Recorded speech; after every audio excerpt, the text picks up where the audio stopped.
성도 여러분, 오늘 수요일 저녁에 여러분과 함께 하나님의 말씀, 오늘은 사사기 말씀 여러분과 함께 나누는 시간입니다.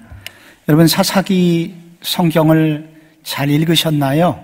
그리고 여러분 가지고 계신 교환 152쪽부터 준비된 사사기에 관련된 그 내용들을 여러분 좀 한 번쯤 읽으셨나요? 그렇게 하셨다면 참 유익한 시간이 되겠습니다.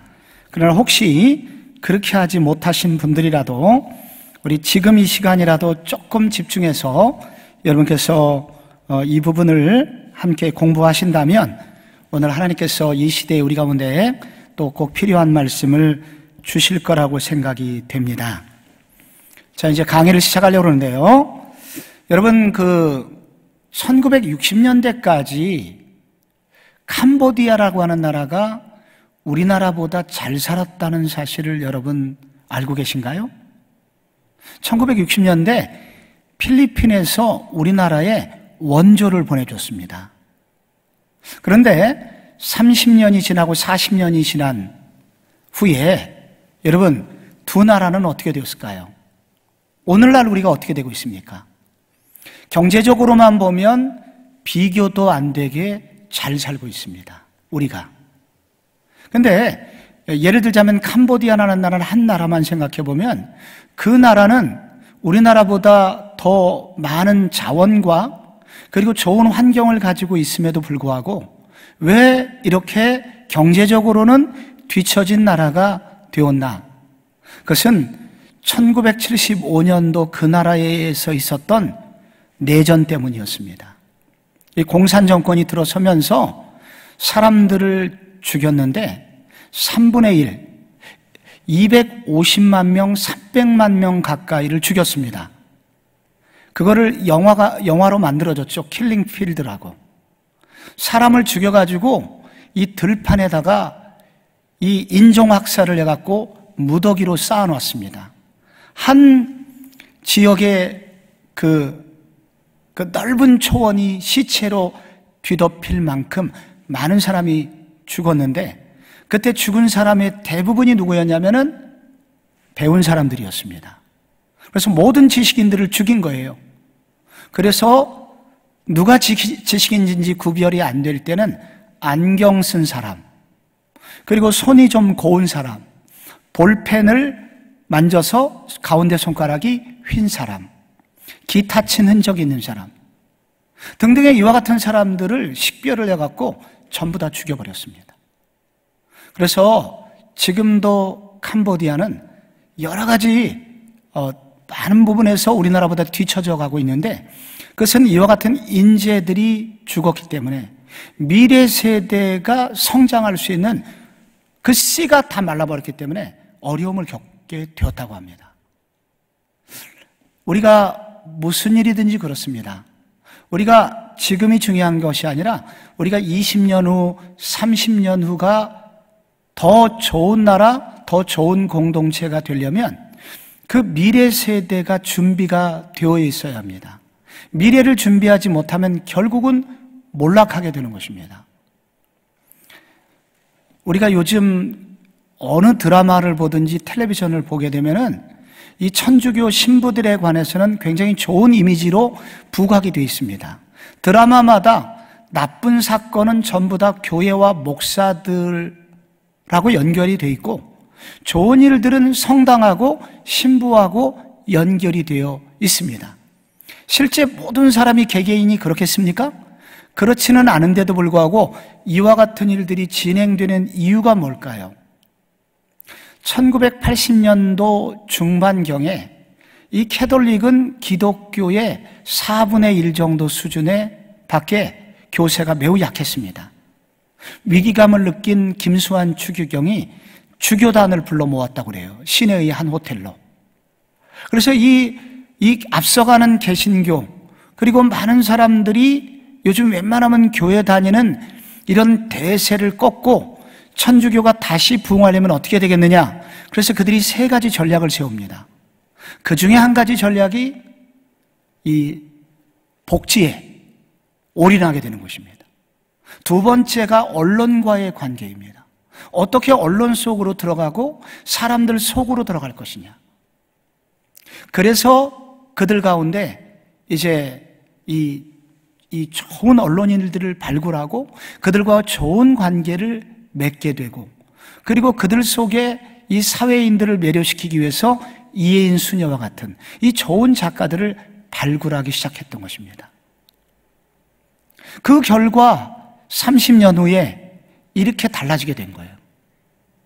그러니까 오늘날 우리가 이 기독교가 나쁜 이미지를 사회 속에 갖게 된 것은 지금의 문제가 아니라 30년 전에 우리가 부흥했던 시기에, 우리 교회가, 한국 교회가 흥황했던 시절에 미래를 준비하지 못한 결과, 이와 같은 참담한 결과를 맞이하게 된 것입니다. 그래서 지금도 우리가 앞으로 한국 교회 지금부터 30년 후가 잘 되려면 결국 지금 우리가 무엇을 준비해야 합니다. 그래야 달라질 수 있다는 거예요.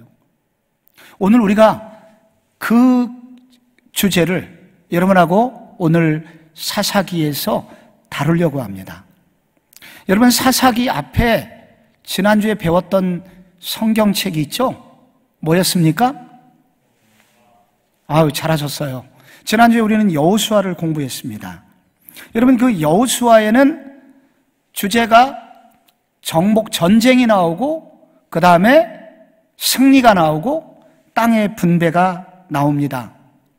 그런데 사사기에도 이 얘기는 비슷하게 시작해요. 전쟁이 나옵니다. 그런데 실패가 나옵니다. 그리고 가졌던, 분배받았던 땅을 빼앗기는 얘기가 나옵니다.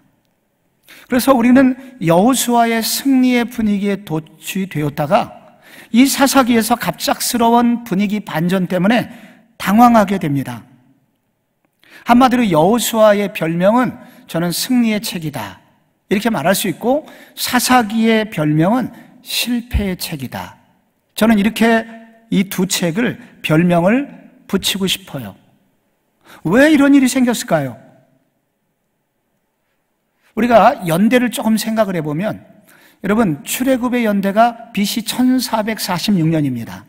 40년 광야 생활했죠? 그래서 1406년에 가나안 땅에 이제 입성을 해서 여리고 전쟁을 시작하게 되는 것입니다. 그리고 7년 전쟁을 벌이게 되죠. 그래서 1398년경에 이 가나안 땅을 전부 다 점령하게 되고 땅을 분배하는 거예요. 그리고 아마도 추측컨대 약 10년 후반대, 20년 가까이 여호수아가 그 땅을 다스리고 죽습니다. 그래서 1380년대부터 여호수아 이후의 시간이 시작이 되는데, 이때로부터 자그마치 한 약 330년 동안 사울이라는 왕이 이 이스라엘 역사에 나타날 때까지, 이 시기는 일종의 암흑의 시기인데요, 이 시기를 일컬어서 사사시대다, 이렇게 우리는 부릅니다. 그런데 이 사사기의 내용, 이 사사기가 갑자기 승리의 분위기에서 실패로 넘어간다고 그랬죠. 급격히 이스라엘은 주변의 나라들에게 두려움을 주던 강대국에서 갑자기 약소국으로 전락하는 얘기가 나오게 됩니다. 그러니까 약 10여 년 만에, 시간이 얼마 지나지 않은 10여 년 만에 그 강성하던 그 나라가 급속하게 몰락하게 됩니다. 여러분, 왜 이런 일이 생길까요? 초기에 말씀드렸죠. 한마디로 다음 세대를 준비하지 못해서, 미래를 준비하지 못해서 이런 일이 생깁니다. 그러니까 여러분, 지금 여러분 조금 잘 사십니까? 지금 미래가 준비되어 있지 않으면 여러분 10년 후는 금방 우리에게 초라함이 다가옵니다. 그러나 반대로 여러분 조금 요즘 어렵습니까? 그러나 여러분 미래를 좀 준비하신다면 10년 후, 20년 후에 여러분이나 여러분의 후손은 전혀 다른 삶을 살게 된다는 것이, 여러분, 이 사사기가 우리에게 들려주고 있는 도전의 말씀입니다. 사사기는요, 몇 장으로 되어 있을까요? 여러분 읽으셨나요? 사사기는 21장으로 되어 있습니다. 이 사사기 21장을 세 부분으로 나눌 수 있거든요. 1장에서 3장 초반까지, 그리고 3장 초반, 초중반부터 이제 16장까지 본론이 나오는데 여기 13명의 사사들의 이야기가 나옵니다. 그리고 마지막 17장부터 21장까지 그 세 개의 에피소드가 나오는데, 요 지금 사사기가 크게 세 부분으로 나뉘어 있는데 이 사사기 전체를 보면은 일종의 하양 나선형 구조로 되어 있습니다.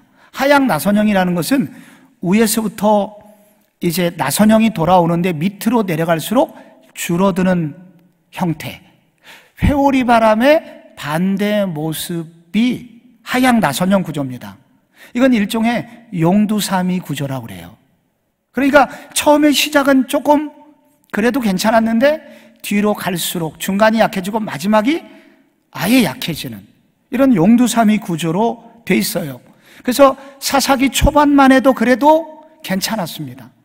그러다가 부분적 실패가 나오고 그 실패가 점점 넓어지게 됩니다. 그래서 점진적으로 어둠이 짙어지고 마지막 부분에는 아예 어두워지는 그런 분위기로 이 사사기 구조가 진행이 되어 있습니다.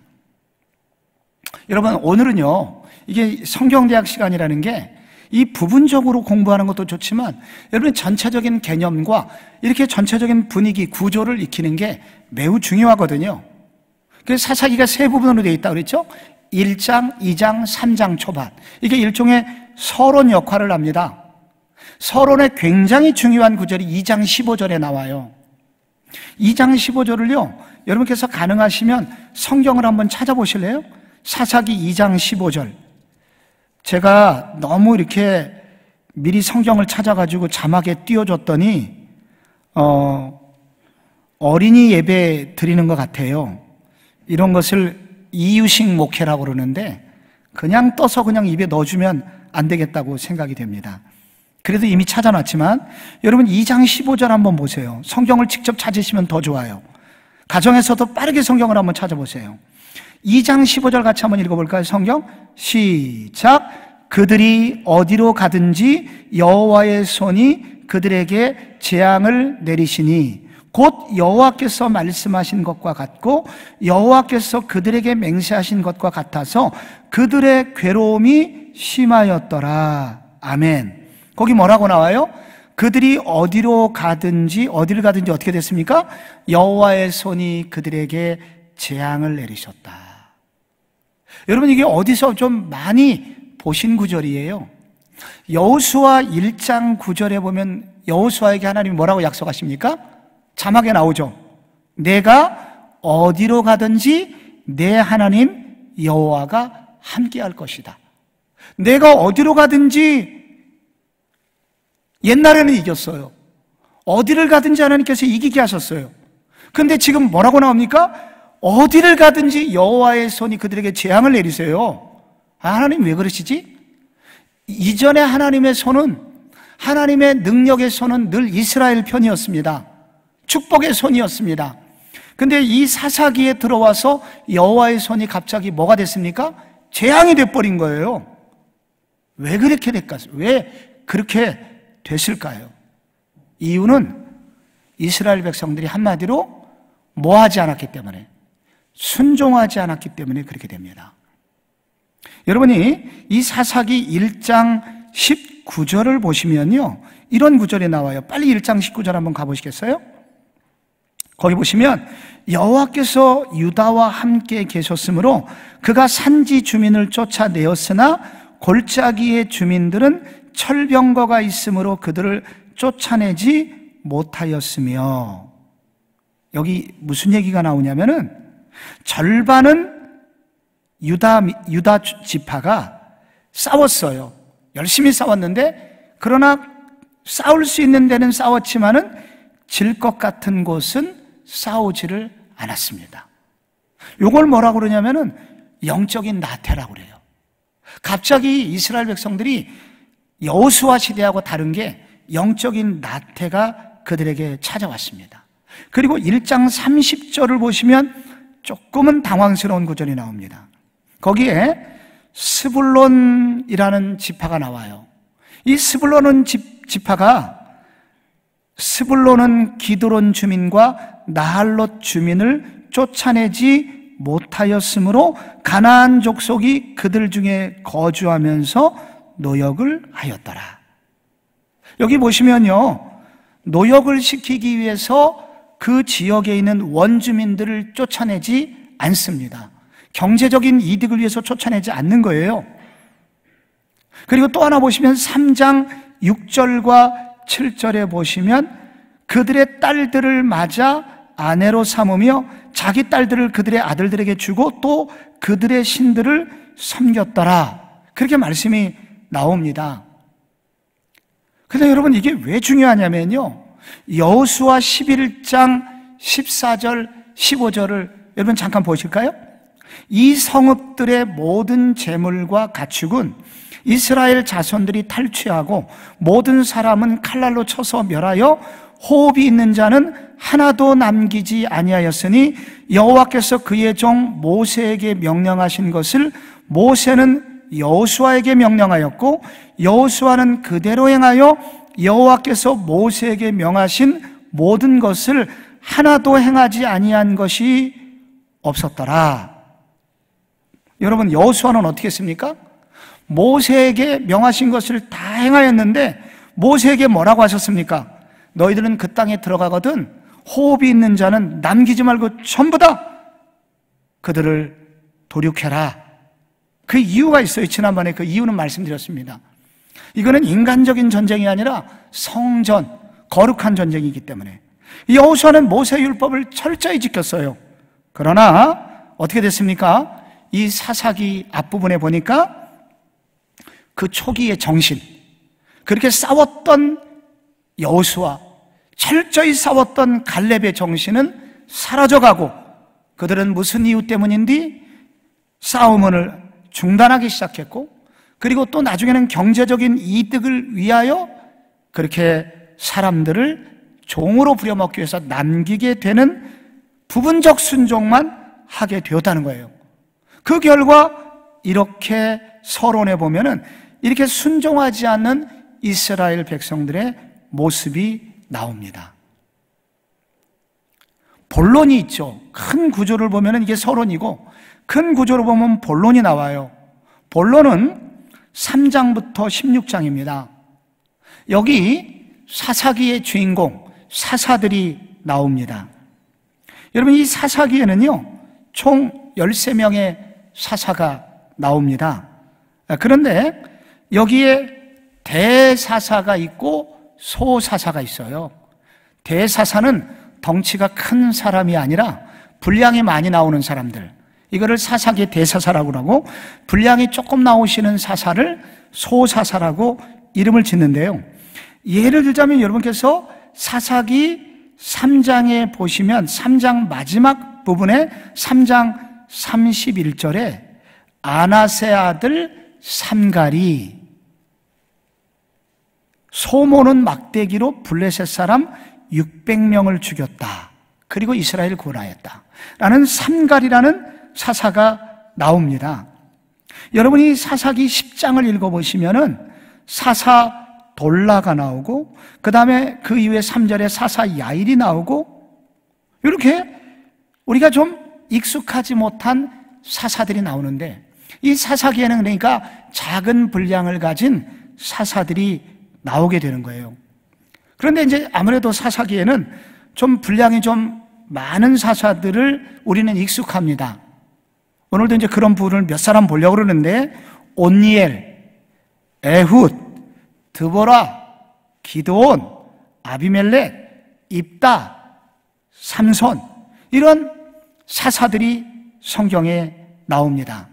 그래서 이게 지금 사사기 3장부터 16장까지 이 사사들의 이야기가 나오는데, 이 사사들의 이야기에서 이 도대체 사사가 뭐냐 할 때 사사가 뭔지가 나와요. 근데 여러분께서 이 사사는 뭐냐면은 일종의 이 사사들의 이야기를 공부할 때 사사는 한마디로 사사기에 나오는 새로운 정치 제도라고 말씀을 드릴 수 있습니다. 우리가 알고 있는 정치 제도 여러분 뭐가 있나요? 왕정이 있죠. 왕이 다스리는 나라, 왕정입니다. 왕정하고 좀 비슷한 것이 오늘날 대통령제. 한 명의 지도자가 나라를 다 다스리는 거예요. 이게 이제 일종의 왕정입니다. 또 여러분 알고 있는 게 뭐가 있어요? 의원 내각제. 그것은 여러 사람이 함께 나라를 다스리는 그런 정치 체제죠. 다양한 정치 제도가 있는데 여러분, 하나님께서 이스라엘 백성들에게 원했던 정치 제도가 있다면 뭘까요? 여러분, 이스라엘 백성들에게 왕이 있는데 여러분, 왕이 있다면 그 왕은 누구를 말하겠습니까? 하나님이시죠. 하나님이 다스리는 거예요. 그리고 백성들은 그야말로 백성입니다. 그래서 하나님은 왕이시고 백성은 그야말로 하나님의 친백성이기 때문에 이 하나님이 원하시는 정치 제도는 하나님을 왕으로 모시는 영적인 왕권, 이 왕권 체제, 왕정을 하나님이 원하셨던 겁니다. 그러면 백성들 중에서는 하나님의 뜻을 잘 받들어서 하나님의 뜻을 백성들에게 전하는 사람이 필요한데 그 역할을 제사장들이 했습니다. 그래서 아브라함이라든지 여러분이 알고 있는 모세라든지 여호수아라든지 이런 사람들이 했던 것은 한 명이 왕권을 가지고 이스라엘 백성들을 자기가 왕이 돼서 다스리는 것이 아니라 하나님의 뜻을 전하는 전달자의 역할을 했습니다. 그래서 하나님이 이스라엘 백성들에게 원하는 제도는 일종의 제사장 제도예요. 그래서 하나님의 왕권이 백성들에게 잘 전달되도록 하면 되는 것입니다. 그런데 여러분, 사사기에 보면은 새로운 정치 제도가 나와요. 사사라는 제도입니다. 사사는 원래 필요하지 않았지만은 이스라엘 백성들이 워낙 타락해서 하나님의 뜻으로 멀어졌기 때문에 그들을 대표해서 필요한 지도자, 갑자기 필요한 지도자가 필요하게 되었습니다. 그래서 하나님이 일시적인 지도력을 그들에게 주었는데 거의 왕에 다름없는 일시적인 강한 지도력을 그에게 주었습니다. 그런데 왕하고 다른 것은 그게 일시적이었다는 거예요. 그래서 그 상황이 종료되면 그런 모든 권한을 하나님께서 도로 찾아오십니다. 그래서 영원하신 왕이 하나님이신 것을 알게 하셨죠. 그래서 이 사사라는 제도는 사사를 영어로는 저쥐, 일종의 한국말로는 판관이라고 그렇게 번역을 하기도 합니다. 그래서 이 사사는 매우 특이한 정치 제도로서 일종의 일시적 왕권 제도, 이렇게 부를 수가 있습니다. 그래서 위기에 빠진 이스라엘 백성들을 왕처럼 일시적으로 건지는 이 지도자들을 사사라고 하는데 이 사사기에 그런 여러 명의 지도자가 나오게 된다는 거예요. 그래서 저희들은 이 사사기에 앞으로 이 본론에서 이 사사들을 이야기를 공부하게 되는데 왜 사사가 나타날 수밖에 없었냐면은 이스라엘이 하나님의 뜻을 거절하여 죄에 빠지게 됩니다. 하나님은 이스라엘 백성들을 깨닫게 하기 위해서 이방의 나라들을 부흥케 하시고 하나님의 보호막을 거두십니다. 그래서 이스라엘 백성들이 고난에 빠지게 되는 거예요. 이방의 압제를 받게 되는 거예요. 다시 노예가 되는 거예요. 그랬더니 이스라엘 백성들이 너무 고통스러워서 하나님께 부르짖습니다. 그 부르짖을 때 하나님이 사사를 일으키세요. 그 일시적인 왕권을 그들에게 주시는 거예요. 강한 지도력을 주는 거예요. 부분적으로 어떤 사람에게. 그게 사사인데 그 사사들이 구원하게 되는 것입니다. 그리고 구원을 받으면 이스라엘 백성들은 다시 범죄를 하게 돼요. 그래서 여러분, 사사기에 반복되는 내용이 나오는데, 그것은 이 본론에 이스라엘이 죄를 범합니다. 하나님은 그들을 징계하시기 위해서 이방을 부흥케 하십니다. 그래서 이스라엘 백성들은 압제를 당하고 노예가 됩니다. 너무 고통스러워서 그들은 다시 부르짖습니다. 그래서 하나님은 사사를 일으키셔서 구원하십니다. 근데 그들이 다시 범죄하는 거예요. 근데 이와 같은 이 사사기의 실패의 스토리, 패턴이 7번이나 반복이 됩니다. 그러니까 7명의 대사사가 나오는 이유예요, 그것이.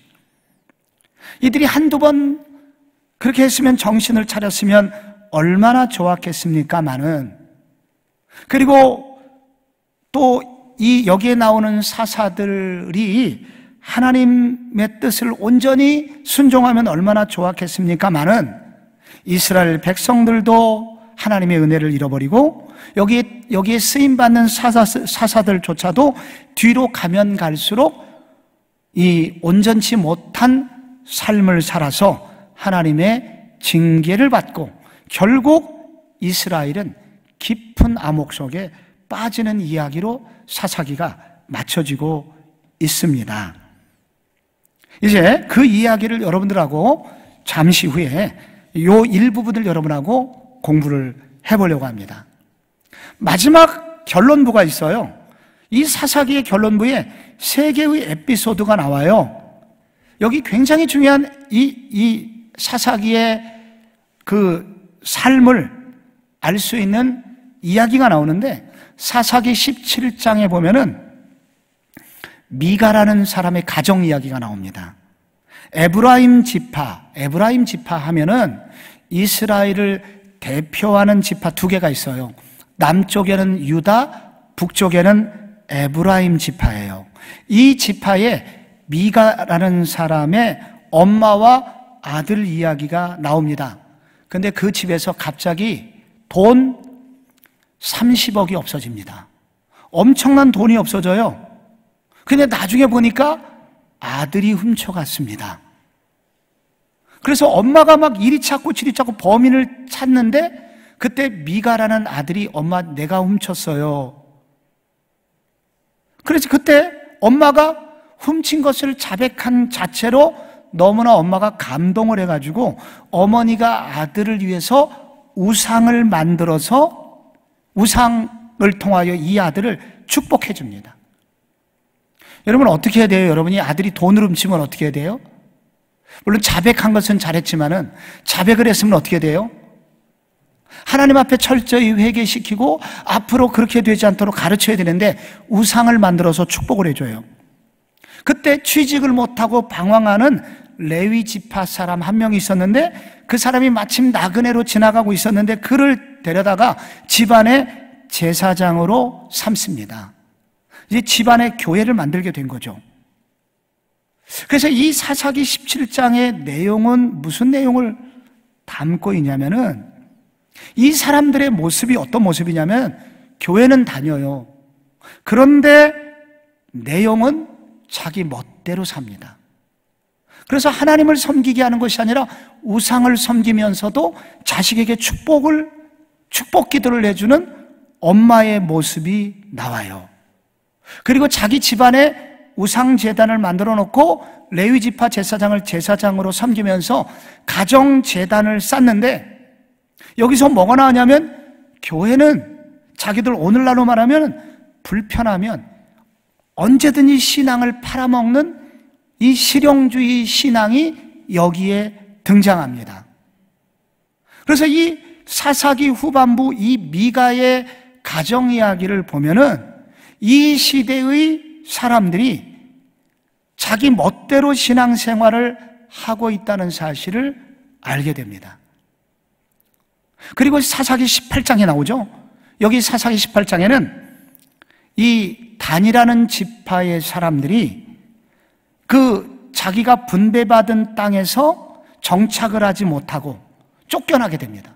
그래서 새로운 땅을 찾기 위해서 정탐꾼을 5명을 보내는데, 이 정탐꾼 5명이 아까 그 미가의 집에서 하룻밤을 묵게 돼요. 가만히 보니까 여기 제사장 한 명이 있거든요. 그리고 돈이 좀 많아 보이거든요. 그래서 이 5명의 이 정탐꾼이 이 제사장과 한 통속이 돼갖고 그 집안에 있는 보물과 우상을 훔쳐가지고 제사장과 함께 도망가면서 네가 앞으로 단지파의 우두머리 제사장이 되라 하면서 함께 도망을 합니다.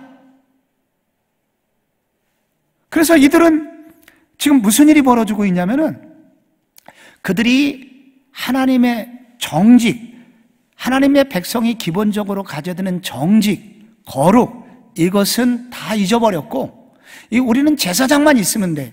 신학교 졸업한 사람만 있으면 우리나라는 문제 없어. 신학교를 졸업한 레위지파 사람도 나는 먹고 살 취직자리만 있으면 돼 하면서 이스라엘 그 단지파를 따라가는 이 혼합주의와 기복주의 신앙인들의 모습이 18장에 나와요. 19장에는 더 끔찍한 얘기가 나오는데요. 여기 한 레위인이 나옵니다. 레위인이 첩장인과 술을 마셔요. 장인하고 술을 마시는 게 아니라 첩의 장인하고. 그러니까 이 레위인이 어느 정도 타락했습니까? 첩을 두었고 아마 이 첩이 본부인하고 싸웠는지 토라져가지고 친정에 갔어요. 그래서 이 레위 일종의 제사장이 그 첩을 달래기 위해서 갔고 첩장인하고 술을 마시는데 5일 동안 술을 마십니다. 술을 마시고 일어나려고 하는데 하루만 한 잔만 더 해서 5일 동안 술을 마시고 이제 드디어 5일 만에 이제 첩을 데리고 집으로 돌아가는 중에 베냐민 지파의 여부수 마을에 하룻밤을 노숙을 하게 됩니다. 이때 동네 깡패들이 나타나서 첩을 집단 성폭행하게 되는데 새벽에 시체가 되어서 나타난 이 자기의 첩을 보고 분노한 이 레위 제사장이 그 시체를 12토막을 내가지고 이스라엘의 12지파에 보내서 오늘날 내가 이와 같이 끔찍한 일을 만났다 하여 분노한 12지파가 모여서 이 지금 베냐민 지파와 전쟁을 벌이게 되고 그래서 베냐민 지파가 600명을 남기고 거의 지파가 멸족의 위기를 당하게 되었다는 하는 말도 안 되는 이야기가 사사기 19장에 나옵니다. 극도의 성적 타락과 인간의 존엄성이 파괴된 신앙을 잃어버린 보통 나라의 사람들보다도 훨씬 못 미치는 도덕성을 가진 그러한 이스라엘의 일반 백성들의 비극적 모습이 사사기 후반에 나오게 됩니다. 왜 이런 일이 벌어졌을까요, 여러분? 도대체 왜 이런 일이 벌어졌을까요? 이게 여호수아가 죽은 지 얼마 뒤에, 얼마 지나지 않아서 이 나라가 이렇게 된 것입니다. 우리가 타락하고 나라가 망하는 것은 이게 오래 걸리지가 않는다는 거예요, 여러분. 교회가 무너지는 거예요? 오래 걸리지가 않는다는 거예요. 그래서 여러분이 가지신 책, 이거를 오늘 길게 설명할 시간이 없어요. 그래서 여러분께서 이 사사기의 흐름을 읽어보시면서 156쪽을 펴보시기 바랍니다. 156쪽.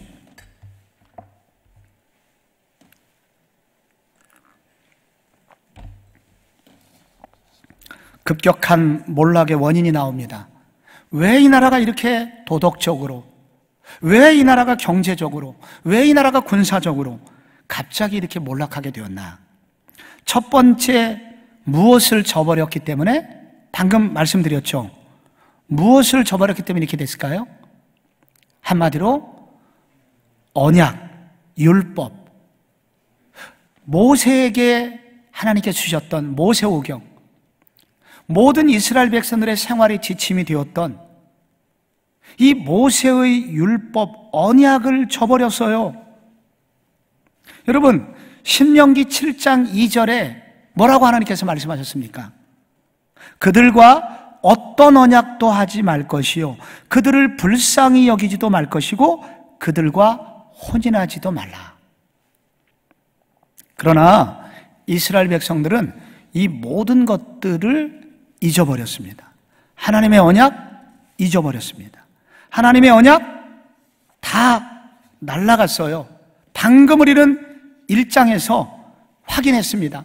1장 19절 제가 다시 한번 읽어드리면 여호와께서 유다와 함께 계셨으므로 그가 산지 주민을 쫓아내었으나 골짜기 주민들은 철병거가 있으므로 그들을 쫓아내지 못하였다는 거예요. 이 부분적인, 그 다음에 부분적 순종 1장 28절 이스라엘이 강성한 후에야 가나안 족속에게 노역을 시켰고 다 쫓아내지 아니하였더라.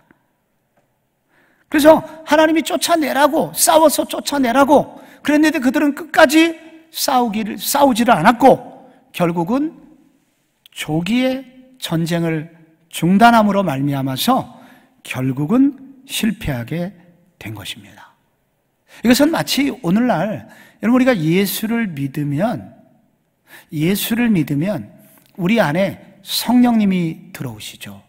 근데 성령님이 들어오셔서 우리를 다스리시기 시작하시는데 문제는 우리가 우리 안에 예수를 믿었지만 여전히 우리 가운데 남아있는 옛사람이 있어요. 옛날에 내 마음에 왕으로 자리 잡고 있었던 세력들이 있습니다. 성령님께서 그 부분, 성령님께 순종해서 그 부분을 다 점령해야 되는데 우리가 그런 싸움을 싸우기를 중단할 때 여러분 우리는 사사기의 슬픈 모습이 우리 모습이 될 수 있음을 사사기 서론이 우리에게 알려주고 있는 거예요. 예수는 믿었지만 성령님이 우리에게 들어오시긴 했지만 우리가 하나님의 말씀에 순종해서 우리의 옛날의 악한 모습들, 습관들, 죄들 이걸 몰아내야 되는데 이것을 다 몰아내지 않을 때 옛날로 다시 돌아가서 그래서 옛날에 그러한 왕 노릇했던 것이 다시 살아나서 신앙생활을 무력화시킬 수 있는 모습이 여기 사사기 앞부분에 나온다는 거예요. 이게 여러분 언약을 저버리면 우리도 금방 이렇게 될 수 있습니다. 이 사사기에서 굉장히 중요하게 다루는 또 하나의 주제가 있는데 그것은 문화입니다. 문화. 여러분 오늘 여러분 157쪽에 보면은 새로운 문화적 환경을 신앙적으로 대응하지 못했다. 거기 그렇게 나오죠. 거기 일하고 가나안 땅은 가로였다. 여러분 그렇게 나옵니다. 밑에 가서 답을 찾아보니까 뭐라고 돼 있어요? 가나안 땅은 무슨 문화였습니까? 농경 문화였어요. 여러분 광야에서는 만나 떨어지는 걸로 살았지만은 가나안 땅에서는 직접 농사를 지어서 곡식을 쌓아놓고 빻아서 먹고 살아야 됩니다. 근데 문제는 뭐예요? 이스라엘 백성들은 농사를 지어본 경험이 없어요. 광야의 이 세대들은 농사가 뭔지를 몰라요. 그러니까 가나안 땅에 가보니까 그 가나안 원주민들은 농사라는 것을 짓거든요. 그래서 여러분 농사를 어떻게 해야 돼? 가나안 원주민들에게 배워야 되는 안타까운 일이 생겨버리게 난 거예요. 그래서 농경 문화를 배워야 되는데 그래서 농경 문화를 배우려고 하다 보니까 농경 문화의 핵심은 강수량입니다. 강수량. 그리고 절기에 맞게 씨를 뿌리고 때에 맞게 중간에 밭갈기를 중간에 잘못된 잡초들을 뽑아주고 그리고 가을에는 곡식을 추수를 해야 됩니다. 아무 때나 뿌려야 되는 게 아니고 그래서 이 농사를 지으려면 음력을 사용해야 되거든요. 그래서 이스라엘 백성들은 이 농경 문화라는 새로운 문화 속에 들어왔는데 이 농경 문화를 그들이 배워가면서 이 농경 문화라는 것을 배우면서 그들이 여기서 치명적으로 실수하는 한 가지 사건이 나옵니다. 그것은 농경 문화를 지배하고 있는 바로 바알의 문화입니다. 바알. 이 가나안 땅의 원주민들은 이 농경문화, 이 가나안 땅에 비를 내리는 신을 바알신이 내린다고 믿고 있었습니다. 그래서 오늘 조금 그 젊은 여성들이나 조금 아이들이 들으면은 좀 민망한 얘기를 지금부터 해야 되는데요. 이 성경에, 이 구약 성경에서 굉장히 중요한 게 바알이기 때문에 오늘만큼은 조금 여러분 양해하시고 들으셔야 됩니다. 이스라엘 백성, 이 가나안 땅에 들어갔던 이스라엘 백성들이 이 가나안 땅에 있는 농경 문화 속에 혼합되어 있는 바알 종교의 정체를 그들은 잘 몰랐어요. 그 가나안 원주민들은 그 땅에 비를 내리는 신을 바알이라고 믿었고 하늘에서 바알이 비를 내린다고 믿었습니다. 근데 바알 신이 어떻게 비를 내리게 되냐면은 바알 신은 아스다롯이라고 하는 부인이 있는데 하늘에서 하늘 궁전에서 바알과 아스다롯이 서로 성적인 교배를 하게 되면 그때 하늘에서 정자가 있는데 그때 하늘에서 떨어지는 정액이 비라고 생각을 했습니다. 그래서 이 바알 신전에서 벌어지고 있는 일은 바알 신전에는 성전 창녀들이 대기하고 있었고 이 바알 제사의 이 극적인 순간에는 거기 제사를 드리러 온 남성들과 성전 창기들이 성행위를 하고 그것을 하늘에서 바라본 바알신이 흥분해서 하늘에서 성행위를 해서 그렇게 비가 내린다고 믿고 있었던 거예요. 그래서 바알신은 한마디로 음란의 신임과 동시에 풍요의 신이다 이렇게 말할 수가 있습니다. 그런데 여러분, 비는 누가 내리죠? 비를 누가 내려줘요, 여러분? 하나님이 내려주시잖아요. 여러분 믿습니까? 이스라엘 백성들은 그걸 알고 있거든요. 비는 하나님이 내려주세요. 모든 경제적인 부유함은 누가 주시죠, 여러분? 하나님이 주시잖아요. 그런데 이스라엘 백성들이 여기서 이것을 구분하지를 못합니다. 그들은 농경 문화를 배우면서 거기에 깊이 은근히 끼어서 그들에게 다가오는 이 바알의 문화, 이 농경 문화 속에 들어있는 음란의 문화와 풍요의 문화를 구분하지 못함으로 말미암아서 결국 이스라엘 백성들도 음란의 문화에 바로 음란의 문화 속에 감염이 되게 되고 결국은 이스라엘 백성들이 하나님을 떠나는 이 가슴 아픈 일이 바로 이 지점에서 생기게 되는 것입니다. 그래서 오늘날 한마디로 말하면 이스라엘 백성들이 이렇게 급속히 무너진 이유는 그 시대의 문화 속에 배어있는 음란의 문화, 그리고 돈이면 다 된다는 물질의 문화, 풍요의 문화, 결국 이 배후에 있는 사탄의 문화를 구분하지 못함으로써, 그리고 구별해서 사용하지 못함으로써 결국 그 시대는 참혹하게 무너지고 말았다는 겁니다. 여러분, 문화는 꼭 필요합니다. 기독교인이 문화를 여러분 무시하는 종교가 아니죠. 문화라는 것은 그 시대의 관심사고 그 시대의 사상들의 총합이고 그리고 그 시대 사람들의 삶의 방식이에요. 그러면 당연히 기독교가 그 시대를 이해하고 인정하고 받아들여야 됩니다.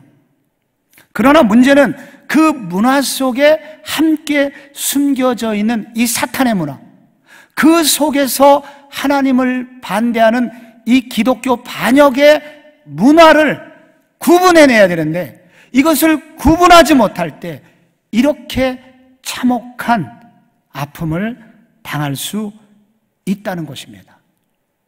여러분, 기독교는 시대에 뒤떨어지면 안 됩니다. 시대를 읽어야 돼요. 문화를 읽어야 돼요. 제가 5년 전쯤에 주일학교 얘기를 들었습니다. 떡볶이를 한 소설 한 거예요.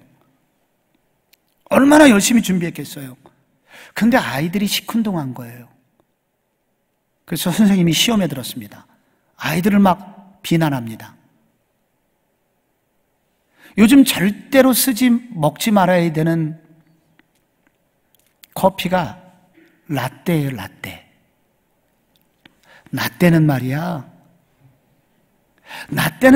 이랬어. 이렇게 할 때 아이들은 귀를 닫게 되는 거예요.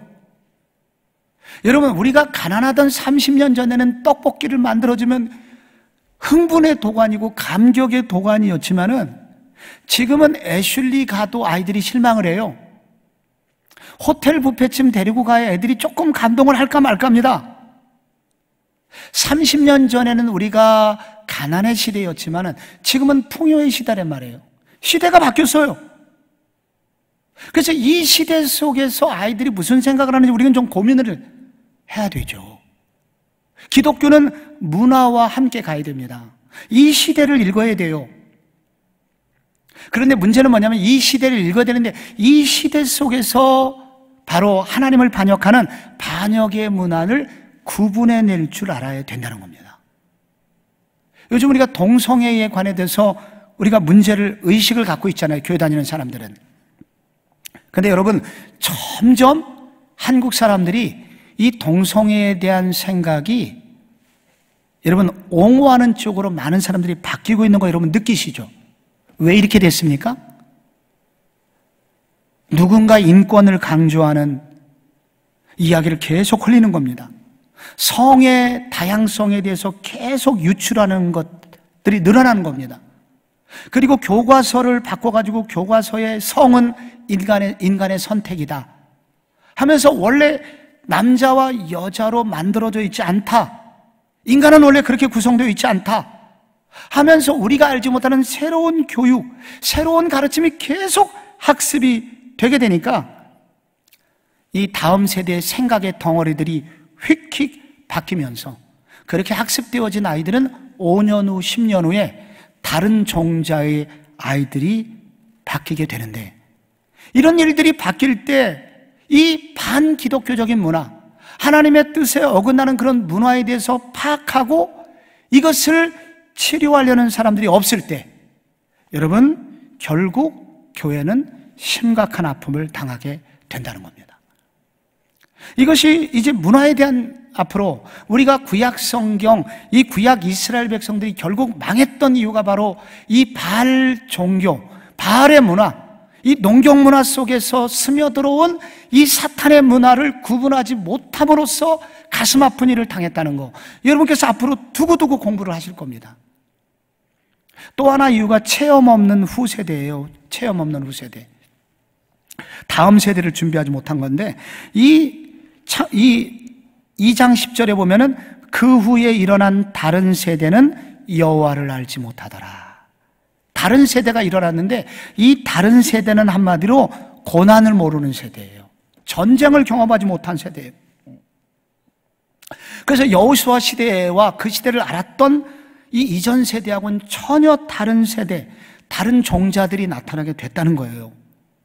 결국 여호수아 시대의 신앙적 정신이 다음 세대에 계승되지 못하므로 여러분, 이 슬프고 슬픈 이 패배의 역사가 여기에 나타나게 됐다는 거예요. 또 하나 이유가 있다면 마지막으로 지도자의 부재입니다. 여기요, 여러분 그 4번에 158쪽에 후반부 여기 계속 반복되는 구절이 있습니다. 그건 뭐냐면은 그 사사기 17장 6절에 나오는데, 그때에는 이스라엘에 뭐가 없으므로, 왕이 없었으므로 사람마다 자기 소견에 옳은 대로 행하였더라. 사람마다 자기 소견에 옳은 대로 행하였다는 거예요. 여러분, 여기 이스라엘의 왕이 없었으므로, 이스라엘의 왕이 누구라고 그랬죠, 처음에? 여러분, 이스라엘에는 왕이 있어요, 없어요? 왕이 있어요. 그 왕은 누구십니까? 하나님이시잖아요. 하나님이 왕인데 왕이 없었다는 것은 왕이 있었지만은 왕을 왕으로 인정하지 않은 시대였다는 거예요. 하나님을 왕으로 인정하지 않았다는 거예요. 그 결과 무슨 일이 생겼습니까? 사람마다 자기 소견에 옳은 대로 행하였더라. 그래서 자기 마음대로 살게 된 거예요. 이 말은 무슨 얘기냐면은 이스라엘의 하나님이 무시되었다는 얘기고, 또 하나는 뭐냐면은 이 바로 하나님이 우리의 진정한 왕이야 라고 가르쳐주는 지도자가 없었다는 거예요. 깨어있는 지도자. 모세하고 여호수아는 뭐를 했죠? 그들은 왕은 아니었지만은 지도자의 역할을, 지도자가 하는 일은 뭐냐면 하나님이 우리의 왕이야 하면서 하나님이 그들의 왕이었음을 가르쳐주고 하나님의 뜻대로 살아야 우리가 승리해, 이것을 가르쳐주는 진정한 어른이 없었던 거예요. 그 결과 여러분, 이스라엘에는 참혹한 아픔, 슬픔이 찾아왔습니다.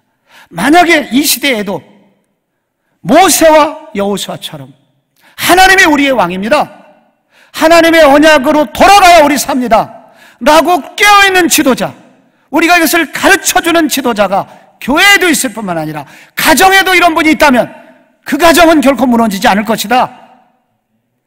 그 교회는 결코 무너지지 않을 것이다. 그 지역은 무너지지 않을 것이다 라는 것을 여기 알려줍니다. 그런 역할을 감당했던 사람이 그 시대의 사사였다는 거예요. 그래서 그 사사 중에 몇 사람을 우리가 공부를 해야 되는데 지금 이제 시간은 많지 않아요. 여러분이 이 사사들의 이야기를 읽어보셔야 됩니다. 그런데 이 사사 중에 처음 나오는 사사가 온니엘이라는 사사입니다. 사사기 3장에 나옵니다. 여기 사사기 3장 7절을 한번 여러분 찾아보시겠어요? 성경 사사기 3장 7절에 같이 한번 읽어보시면, 이스라엘 자손이 여호와의 목전에 악을 행하여 자기들의 하나님 여호와를 잊어버리고 바알들과 아세라들을 섬긴지라. 여호와의 목전에 악을 행하여, 이거는 여호와 눈앞에서 죄를 졌다는 거예요. 남자가 바람을 폈습니다. 여러분, 이거 용서가 돼요, 안 돼요? 용서가 안 됩니다.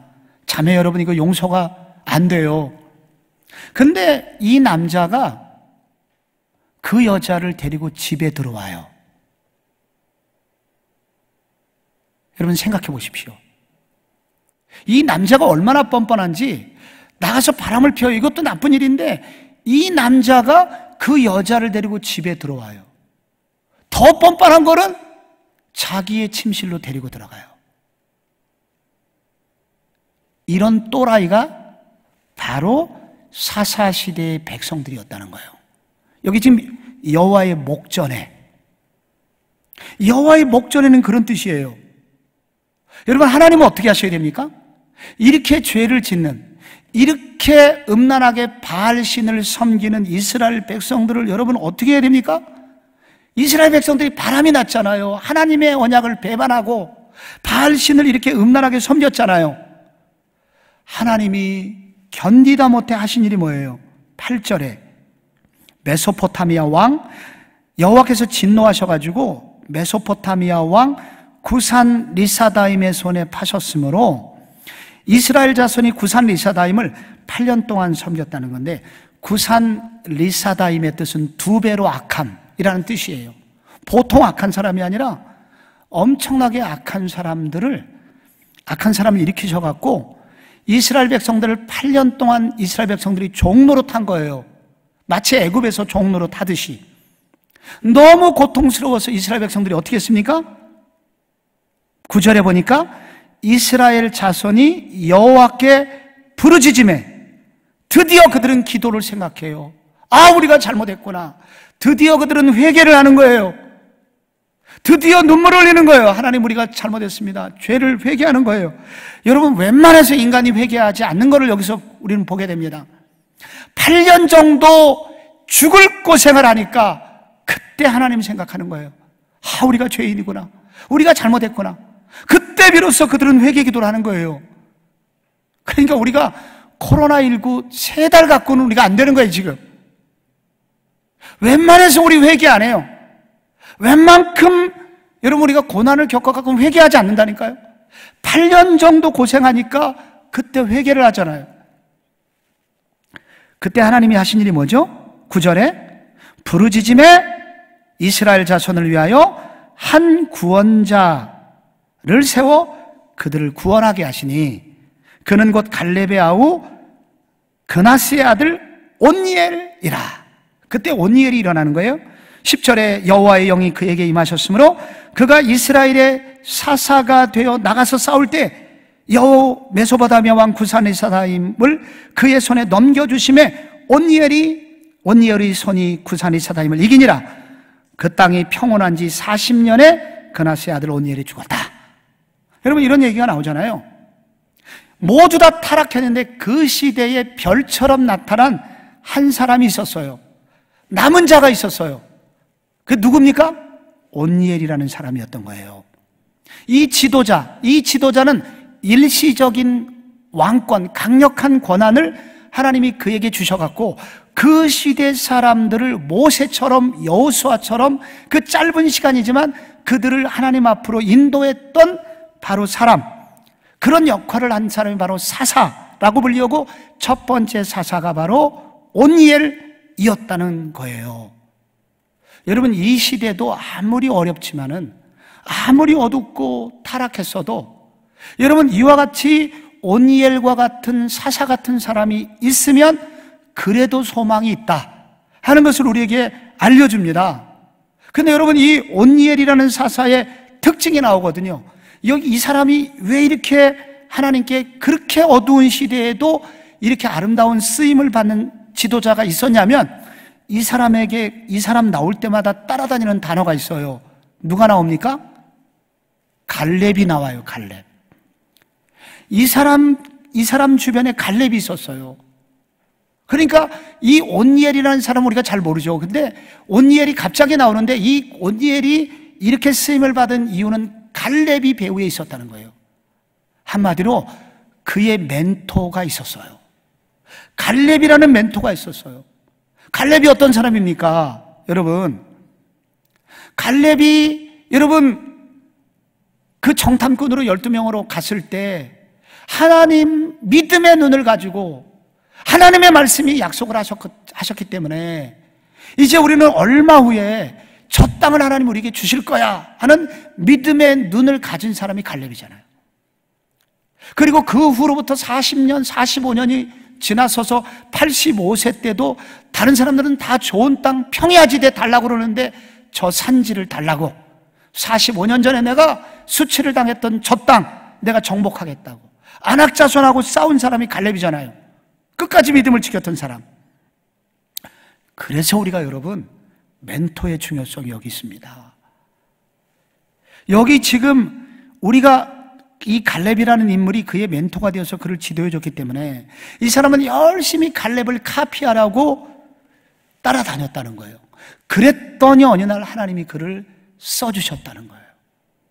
사사로 써주셨다는 거예요.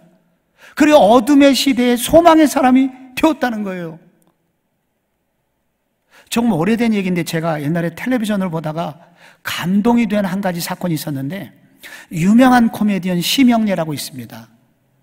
영구, 용가리 이런 거 만들었던 영화 감독까지 했는데 바보 역할을 너무 잘해갖고 국민 코미디언이었었거든요. 근데 당신 오늘날 이렇게 성공하게 된 이유가 뭐냐 그랬더니 그 사람이 뭐라고 그러냐면 제게 참 도전적인 말을 했습니다. 어렸을 때 자기의 우상 이주일이라는 대코미디언이 있습니다. 날마다 거울을 보고 그 사람 따라했다는 거예요. 그랬더니 자기가 어느 날 보니까 자기도 코미디언이 돼 있더래요. 이주일이라는 사람은 오늘날로 말하면 유재석을 말합니다. 내가 그걸 보면서 야, 이렇게 코미디언 성공하는 코미디언도 자기가 잘 되기 위해서 이렇게 멘토를 정하고 끊임없이 따라가는구나. 오늘날 우리가 따라가야 될 멘토가 있다면 예수 그리스도죠. 우리가 예수 그리스도를 멘토 삼아서 끊임없이 따라가려고 하면은 무슨 일이 생길까요? 언젠가 하나님이 써주시는 사람이 된다는 거예요. 이런 사사로, 어둠의 시대에 소망이 되는 사사로 써주신다는 거예요. 그래서 이 어둠의 시대의 소망은 사사였습니다. 근데 여러분 사사기에는 7명의 유명한 사사가 나온다고 그랬죠? 이 사사기에서 제일 많은 장수를 차지하는 사사는 누굴까요? 기드온입니다. 기드온 얘기가 6장부터 9장까지 나오거든요. 근데 여러분께서 가지신 책을 보시면은 161쪽에 기드온 얘기가 나와요. 그 시간 절약을 위해서 기드온은 누구인가 보면은 300명의 용사로 수십만의 미디안 대군을 무찌는 용사잖아요. 남쪽의 외구 유목민 미디안 침파 곡식을 싹쓸이해서 갔을 때 이스라엘 백성들은 그때 또 부르짖죠. 그래서 기드온이 그때 등장하는 거예요. 기드온은 굉장히 겁이 많은 사람이었지만 하나님의 특별한 은혜로 그는 장군이 되었고 전쟁의 장군으로 부름을 받았고, 그래서 300명만으로 대승을 거두면서 일약 영웅이 되었습니다. 그러니까 엄청난 대승을 거둬갖고 이스라엘 백성들을 구출한 사사가 된 거예요. 근데 여러분, 거기 3번 보십시오. 전쟁의 승리와 기드온의 후반전이 나옵니다. 이 기드온의 전반전은 매우 우수했는데 후반전에 뭐가 나오냐면 자기 동족들을 전쟁할 때 안 도와줬다고 잔인하게 찔레로 찔러갖고 많은 사람을 죽입니다. 엄청난 잔인한 보복의 이야기가 8장에 나와요. 그리고 전쟁 끝나고 사람들이 우리의 왕이 되달라고 막 그러니까 나는 왕이 될 수 없다고 겸손한 척했지만은 너희들이 주는 조금 보석이 있으면 그걸 가지고 내가 에봇이나 하나 만들어서 기념품으로 지니고 살게. 근데 에봇은 뭐냐면은 제사장만 입는 옷이거든요. 그 내면에는 뭐가 있었냐면은 자기가 제사장 노릇을 하고 싶다는 그런 욕망이 숨겨져 있었고, 그리고 8장의 뒷부분에 보면은 아내를 전쟁 영웅이 되니까 여자가 많이 따랐나 봐요. 그래서 많은 여자를 아내로 두는데 아내가 많아갖고 아들을 70명이나 낳아요. 딸은 기록을 안 했습니다. 그럼 자식 70명 낳으면 아내가 몇 명이어야 돼요? 그리고 세겜에 또 첩까지 있어, 아내 말고. 그러니까 이 기드온의 후반전이 이렇게 타락한 모습을 보여줍니다. 그래서 여러분께서 여러분 사사라고 하는 인물이 존경을 받고 어둠의 시대의 별과 같은 모습이어야 되잖아요. 그런데 이 기드온이라는 사사를 기점으로 해가지고 이 사사들조차도 절반의 타락이 시작이 됩니다. 그래서 사사들이 오염이 돼요. 근데 마지막 사사, 정말로 기대했던 사사가 있습니다. 대사사. 이 사람은 이렇게 좀 장애가 있어요. 손이 3개예요. 그렇죠? 삼손인데, 여러분 삼손의 뜻이 있습니다. 마지막 164쪽을 보십시오. 164쪽에 보면은 삼손의 뜻이 나와요. 삼손의 원어의 뜻이 거기 뭘까요? 거기 나옵니다. Little sun. 삼손의 뜻은 태양이에요, 태양. 그가 어마어마한 힘을 가지고 있었잖아요. 그래서 이스라엘의 지파들은 드디어 우리가 블레셋의 굴레로부터 벗어나는구나, 그러한 소망을 가졌습니다. 그러나 여러분 알듯이 블레셋 여자에게 빠져서 삼손은 2 눈이 뽑히고 쇠사슬에 묶여서 여러분 밀을 찢는 당나귀가 되어가지고 그렇게 참혹한 마지막을 맞이하게 됩니다. 그래서 사사기는 이 기드온을 기점으로 해갖고 이 사사들이 오염이 되기 시작해서 삼손 시대에 이르러서는 이스라엘의 소망이 되기도 하지만 이스라엘에게 절망을 안겨주는, 이 태양의 역할로 원래 태어났지만은 달빛보다도 못한 사람으로 말년을 맞이하게 됩니다. 그래서 이 사사기가 그리는 슬픔이 있어요. 이스라엘에는 소망이 없다. 그래서 이 사사기의 뒤를 읽으면서 이스라엘 백성들에게는 하늘을 향한 간절한 소원이 사사기 후반전에 보면은 이 가로 열고 백성들의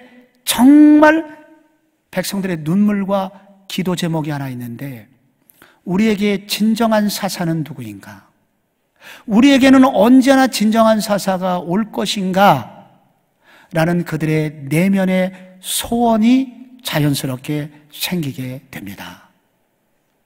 그래서 성경 전체를 보게 되면은 결국 사사는 이스라엘을 정말 구원하는 역할을 해주지 못해요. 그래서 이스라엘 백성들은 진짜 사사를 기다리게 됩니다. 먼 훗날 이스라엘 백성들에게 진짜 태양빛 같은 역할을 하시는 분이 오시죠. 절망에 빠진 이스라엘 백성들에게 소망을 주는 그와 같은 햇빛 같은 분이 오시죠. 그분은 누구십니까? 예수 그리스도. 그래서 이 사사기는 결국은 진정한 메시아는 언제 올 것인가, 진정한 구원자는 언제 올 것인가를 간절히 기다리게 하는, 그 칠흑 같은 어둠 속에서 진정한 태양빛을 기다리고 소원하게 하는 이야기로 여러분 이 사사기는 여러분 맞춰지게 됩니다. 여러분, 오늘날 이 어둠의 시기, 우리가 N번방 사건을 통해서 우리가 정말로 칠흑 같은 성적인 참혹한 타락의 시간을 지나고, 동성애와 같은 것들 죄라고 말도 못하는 이런 말도 못하는 타락의 시대, 영적으로 그렇게 도덕적으로 타락한 시대인데, 경제적으로 이제 이 코로나19 때문에 약해질 대로 약해져서 이 허약한 한국 경제가 한두 방 맞으면 잘못하면 무너질 위기를 만나고, 요즘 군에서 벌어지고 있는 목선이 와도 보트가 와도, 그리고 군에서 기강이 해이져 갖고 또 미사일을 쏴도 아무런 대응을 하지 못하는 군의 모습을 보면 군사적으로도 우리가 점점 소망이 없는 시대, 어둠의 시대로 자꾸 밀려가는 것 같아요. 영적으로 교회는 이런 때 힘을 잃어버리지 못하고, 종들은 점점 이렇게 오염된 사사들처럼 영적으로 힘을 내지 못하고 있어요. 이 시대의 소망은 누구인가? 이 어둠의 시대에 우리가 정말로 의지해야 될 사사는 누구인가? 바로 사사기가 우리에게 도전하고 있는 것은 영원한 왕이신 예수 그리스도, 그분만이 우리의 진정한 사사가 되신다, 그분을 의지해서 새로운 시대를 열어가야 된다 라고 도전을 하고 있습니다. 그와 같은 진정한 사사와 함께 새날을 꿈꾸고 새로운 왕국, 하나님의 나라를 다시 재건하라 하는 도전을 사사기가 던지고 있습니다. 이 어둠의 시대에 여러분에게 예수 그리스도가 소망이 되시길 바랍니다.